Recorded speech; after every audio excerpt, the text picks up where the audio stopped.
নমস্কার বন্ধুরা, প্রত্যেক দিনের মতো আজকেরও হাজির হয়ে গেছি নতুন একটা রেসিপি নিয়ে।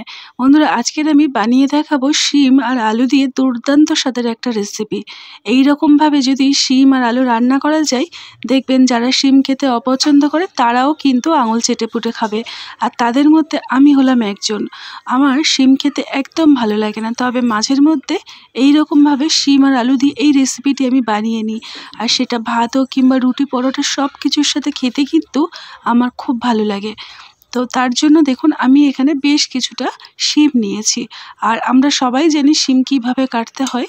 এই যে শিমের দুদিকের অংশে এই যে সরু মতন মানে সরু এই যে সুতোর মতো যে অংশটা থাকে ওটাকে টেনে বাদ দিয়ে দিচ্ছি। দিয়ে আর শিমগুলোকে আমি যেহেতু বড় আমি শিম নিয়েছি সেই কারণে আমি এগুলোকে দু টুকরো করে নিচ্ছি। আপনাদের কাছে যদি ছোট্ট ছোট্ট শিম থাকে তাহলে সেটা দিয়ে আপনি গোটা গোটাই রান্না করতে পারবেন। এবারে আমি এর সাথে একটা আলু ব্যবহার করব। আলুটাকে ঠিক শিমের মতোই করে লম্বা লম্বা করে কেটে নিচ্ছি। এখনও পর্যন্ত ভিডিওটি যদি দেখে থাকেন তাহলে আপনাকে অসংখ্য ধন্যবাদ। পুরো ভিডিওটি দেখুন, আপনাদের কিন্তু ভীষণ ভালো লাগবে। এবারে দেখুন আলু আর শিমটাকে আমি কেটে নিলাম। এবারে চলুন রেসিপিটি শুরু করা যাক। তার জন্য দেখুন কড়াইতে আমি কিছুটা পরিমাণে সরষের তেল খুব ভালো করে গরম করে নিয়েছি। এবার ওই তেলের মধ্যে আমি কিছুটা পরিমাণে মটর ডালের বড়ি ভেজে নিচ্ছি। আপনাদের হাতের কাছে যে কোনো ধরনের যদি বড়ি থাকে সেটা ব্যবহার করতে পারেন, যে কোনো ধরনের ডালের বড়ি। এবারে বড়িটাকে আমি কম আঁচে রেখে লালচে করে ভেজে নেব। দেখুন কালারটা একদম চেঞ্জ হয়ে গেছে। এবারে আমি বড়িগুলোকে তুলে নিচ্ছি। এই পদ্ধতিতে শিম যদি রান্না করেন দেখবেন খুব ভালো লাগে খেতে। আর শিমের যে একটা গন্ধ সেটাও কিন্তু একদম লাগবে না। দেখুন সমস্ত বড়ি আমার ভাজা হয়ে গেল। এবারে ওই কড়াইতে যে পরিমাণে তেল রয়েছে তার মধ্যে আমি প্রথমে শিম আর আলুটাকে একটু ভেজে নেব। এই রকম করে ভেজে নিয়ে রান্না করব যাতে করে শিমের যে গন্ধটা সেটা যেন একদম না লাগে। দেখুন বন্ধুরা, আলুটাকে আমি কিছুক্ষণ ভালো করে তেলের মধ্যে নাড়িয়ে চাড়িয়ে নিচ্ছি। এবারে আমি ওর মধ্যে আগের থেকে কেটে ধুয়ে রাখা সমস্ত শিমগুলোকে একই সাথে আমি দিয়ে দিলাম। এই পদ্ধতিতে একবার হলেও বন্ধুরা শিম রান্না করে দেখবেন, সত্যি কথা বলতে খুব ভালো লাগে খেতে। এবারে গ্যাসের আঁচটাকে মিডিয়ামে দিয়ে রেখে আলু আর শিমটাকে নরম করে ভেজে নেব। খুব একটা নরম করব না, শিম একদম নরম একটা সবজি, তো সেই কারণে আমি জাস্ট একটু নাড়াচাড়া করে আলুটাকে নরম করব। আলুটা আর তার সঙ্গে শিমটাকে একটু নাড়িয়ে চাড়িয়ে দিচ্ছি। অল্প একটু লবণ দিয়ে দিলাম যাতে করে এই সময় আলুর মধ্যে শিমের মধ্যে লবণের স্বাদটা ভালোভাবে ঢুকে যায়। এখন আমি এটাকে ঢাকনা দিয়ে রাখবো। তার মধ্যে একটা মশলা তৈরি করে নেব। যেহেতু আজকের আমি নিরামিষ পদ্ধতিতে রান্না করছি তাই আমি দেখুন কিছুটা পরিমাণে আদা আর নিয়ে নিয়েছি একটা গোটা ছোট্ট সাইজের টমেটো, আর নিয়ে নিলাম দুটো কাঁচা লঙ্কা, একটা শুকনো লঙ্কা। এটাকে মিহি করে বেটে নেব, কোনো রকম জল দেব না। তার মধ্যে দেখুন শিম আর আলুটা আগের থেকে একটু নরম হয়ে গেছে। ঢাকনাটাকে খুলে একটু ভালো করে নাড়িয়ে চাড়িয়ে নিচ্ছি।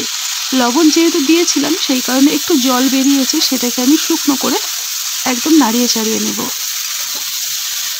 এই পদ্ধতিতে শিম আর আলু একবার রান্না করে দেখবেন, দুর্দান্ত স্বাদ হয়। এবারে দেখুন সমস্ত শিম আর আলুটাকে আমি আলাদা একটা পাত্রে তুলে নিচ্ছি। এই পদ্ধতিতে শিম আর আলু রান্না করলে যারা খেতে অপছন্দ করে তারাও কিন্তু ভীষণ পছন্দ হয়ে খায়।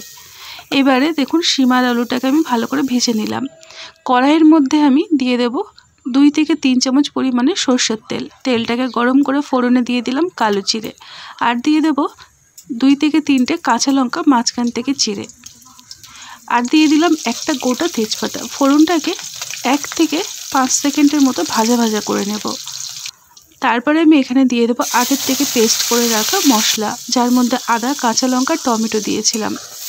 এবারে মশলাটাকে খুব ভালো করে কষিয়ে নেব যতক্ষণ না মশলার তেলটা আলাদা হয়ে যাচ্ছে। তবে এই পর্যায়ে আমি কিছু গুঁড়ো মশলা অ্যাড করব। যেমন সবার প্রথমে আমি দিয়ে দেব অল্প একটু গুঁড়ো হলুদ, একদম সামান্য পরিমাণে, আর দিয়ে দিলাম অল্প একটু কাশ্মীরি লঙ্কার গুঁড়ো, আর জিরে গুঁড়ো, ধনে গুঁড়ো, আর দিয়ে দেবো অল্প একটু চিনি। যেহেতু নিরামিষ রান্না করছি এই স্বাদের ব্যালেন্সটা বজায় থাকবে আর খেতে কিন্তু খুব ভালো হয়, সেই কারণে মিষ্টিটা ব্যবহার করলাম। আপনারা যদি অপছন্দ করেন সেক্ষেত্রে দেওয়ার কোনো দরকার নেই, তবে অল্প একটু মিষ্টি দিলে স্বাদটা কিন্তু খুব ভালো আসে। দেখুন মশলাটা ভালো করে কষানো হয়ে গেছে। এবারে আমি এর মধ্যে আগের থেকে যে শিম আর আলুটা ভেজে রেখেছিলাম ওটা দিয়ে দিলাম। এই পর্যায়ে গ্যাসের আঁচটাকে একদম কমিয়ে রাখবো, রেখে তলার থেকে নাড়িয়ে চাড়িয়ে ভালো করে মশলার সাথে শিম আর আলুটাকে কষিয়ে নেব। এই রকমভাবে যদি কষিয়ে রান্না করা যায় দেখবেন শিমের কোনো রকম গন্ধ লাগবে না, খেতে কিন্তু খুব ভালো লাগে। এবারে আমি এই পর্যায়ে দিয়ে দেবো উষ্ণ গরম জল। হ্যাঁ, জলটা একটু পরিমাণ মতো বুঝেই দিতে হবে, কারণ এই রান্নাটা খুব একটা ঝোল হবে না, পাতলা, তবে একটু মাখা মাখাও হবে আর অল্প একটু ঝোল থাকবে। এই রকম মানে রুটি দিয়ে খাওয়া যাবে অথবা ভাত দিয়েও আপনি মেখে খেতে পারবেন। দেখুন আমি এখানে জলের পরিমাণটা ঠিক এই রকমভাবে দিয়ে দিলাম। এবারে আমি এর মধ্যে দিয়ে দেবো স্বাদ মতো বা পরিমাণ মতো লবণ। আগে অল্প একটু লবণ দিয়ে শিম আর আলু ভেজেছিলাম, তবে সেই বুঝে শুনেই আমি এখানে লবণটা অ্যাড করলাম। এবারে আমি এটাকে ঢাকনা দিয়ে ফোটা পর্যন্ত অপেক্ষা করব, মানে একটু ভালোভাবে ফুটে সিদ্ধ হয়ে যাবে। মোটামুটি আমি 5 থেকে 6 মিনিট কম আঁচে ঢাকনা দিয়ে রেখেছিলাম, এতে করে সবজিটা একদম ভালোভাবে সুসেদ্ধ হয়ে গেছে।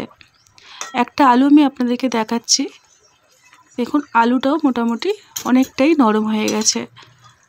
আর এই শিমের সঙ্গে আলুটাকে একদম পাতলা করে কেটে নিতে হবে, খুব মোটা মোটা কাটলে কিন্তু শিম দেখবেন গলে যাবে, আলু আর সেদ্ধ হবে না। এবারে আমি এখানে দিয়ে দেব আগের থেকে ভেজে রাখা বড়ি। বড়িটাকে দিয়ে আরও আমি মোটামুটি 10 থেকে 15 মিনিট মিডিয়াম আঁচে ফুটিয়ে নেব।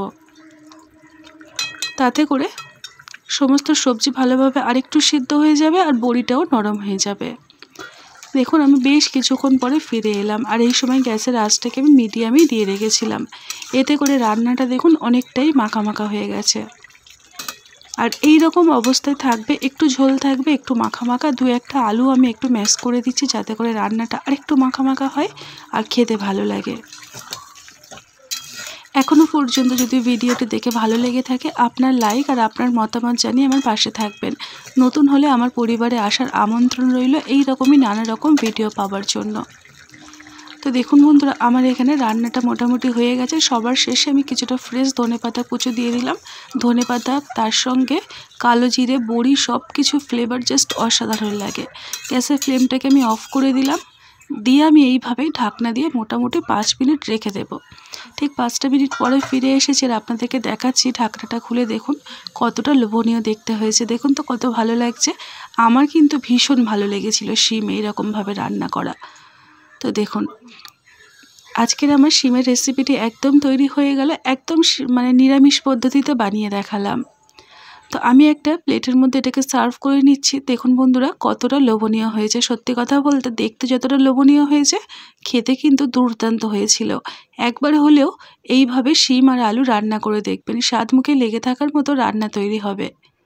তো আজকের মতো কিন্তু এই পর্যন্ত, আবারও আসবো নতুন এইরকমই নানা রকম ভিডিও নিয়ে।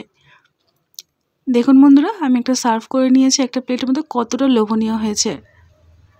একবার হলেও কিন্তু এই রকমভাবে বড়ি আর আলু আর শিম দিয়ে রান্না করে দেখবেন, একদম নিরামিষ পদ্ধতিতে বানিয়ে দেখালাম। আজকের মতো এই পর্যন্ত, টাটা।